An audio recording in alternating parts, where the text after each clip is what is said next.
lalaki ay nangangako sa harap ng hukumang ito sa harap ng hukumang ito na magsasabi ng katotohanan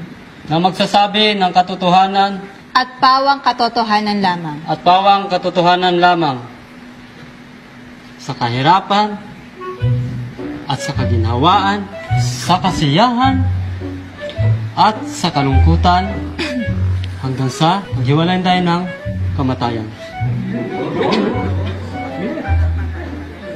Judge, can I now kiss the bride? Hoy! Hindi to kasal! Upo ka nga dyan! Upo!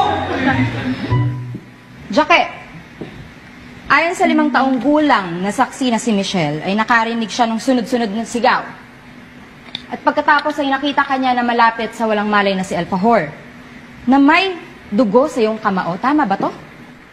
Una, gusto ko pong magpasalamat. Thank you for that wonderful question. Hindi ko po makakalimutan ang pagkakataon na yon. Ako po ay nasa... Akala ko ba hindi mo makakalimutan? Eh, Your Honor, unang linya pa lamang ng taong ito ay salungat na sa sinasabi niya.